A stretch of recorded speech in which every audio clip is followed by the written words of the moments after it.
It's unclear what strategy the government will actually employ politically, but opposition parties are also figuring out if they're willing to force an election over this budget, due to be tabled Tuesday.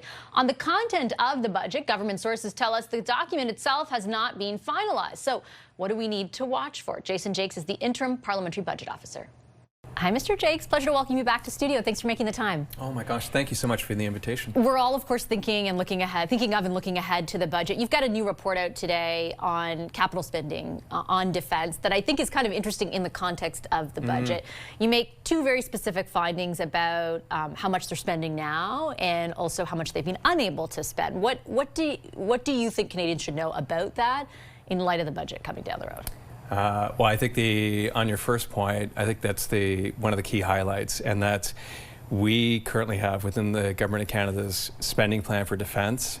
So this is the capital plan. So this is the F-35s, along with the Navy and other types of armaments. We're looking at around $300 billion over the next 20 years, and that's only for NATO 2%. So this goes back. The data we're looking at goes back to June. It does not include the additional commitment that's been made since that period of time to get up to NATO 5%. So if we're at 2%, $300 billion at 2%, we're looking at substantially more. So additional, potentially hundreds of billions of dollars on defense in order to hit those targets. And can you put that in a historical context? Like, how much is that? How much money is that compared to what we usually spend? Historically, it is a multiple of what most Canadians would be familiar with. I know there are probably some viewers who would remember World War II, so we're getting close to that period of time, a little bit after probably the 1950s or so.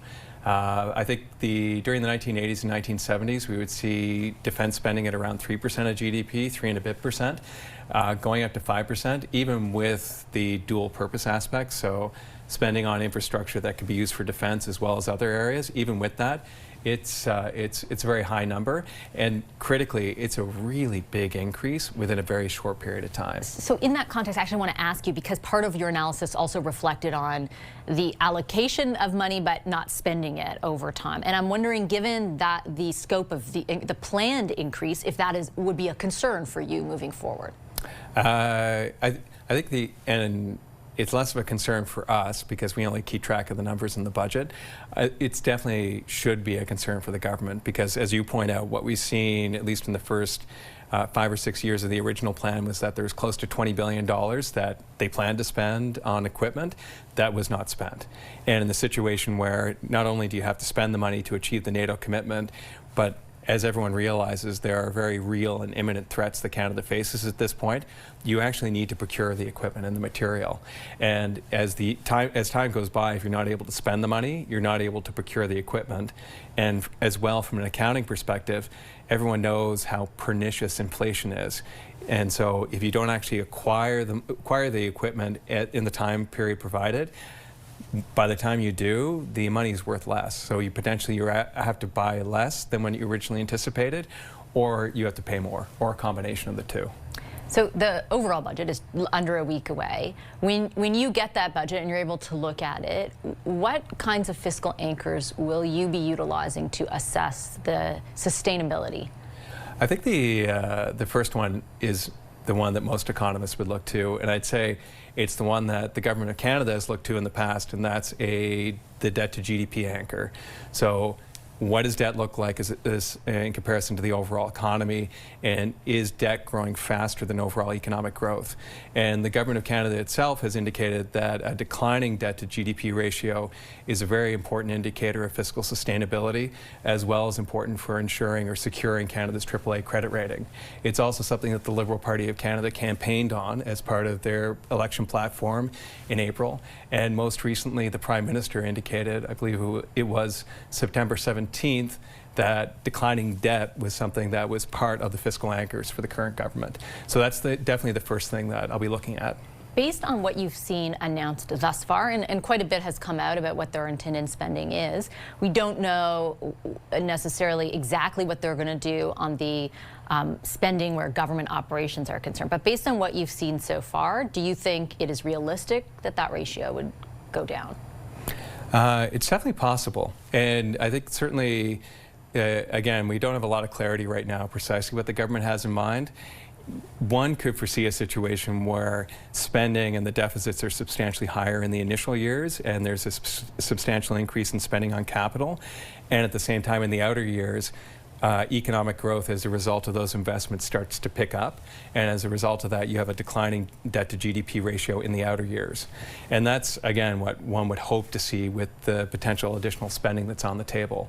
The other point of consideration, and something else that we're going to be looking at in detail on this coming Tuesday in the budget, are the cuts. So the Prime Minister has used the word austerity, and I was working for the Parliamentary Budget Office in 2012 with Kevin Page when Kevin had to take the government to court around the transparency or lack thereof with respect to the impact of the cuts.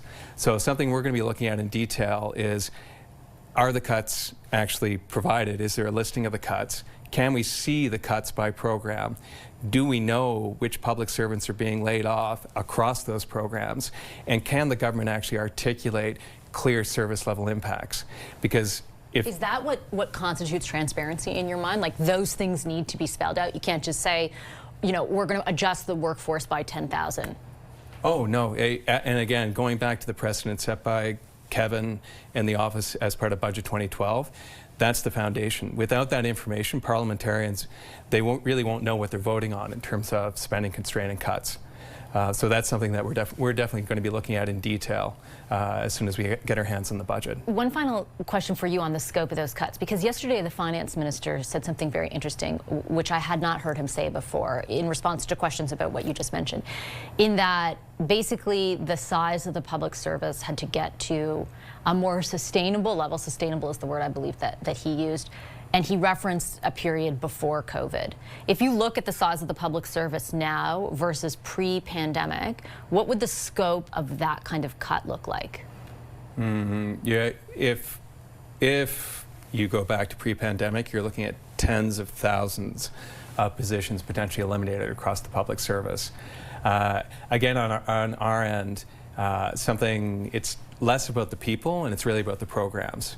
So public servants are hired to support government programs that the people of Canada benefit from. And that's why, notwithstanding, it's a good starting point to figure out how many public servants might be affected by the budget on Tuesday. What we're more interested in is, what are the actual service level impacts and what are Canadians going to feel? Because on our end, one of the things that, as an independent parliamentary budget office, one of the things we've seen in the past is, if the government doesn't have a clear sense of the service level impacts, there's a very high risk of retrenchment. So something is announced, the service level impacts are significant, and politically it's not sustainable to actually carry it out or actually implement what they've initially announced. And just to be clear, is it acceptable if they say stage one in this budget is the volume, stage two is figuring out how that unfolds? I guess it comes back to, as a transparency organization, absolutely not. Okay. Yeah. Yeah. All right, I'll leave it on that note, and we'll pay attention to your analysis next week. Thank you so much, Mr. Jacques. Thanks again.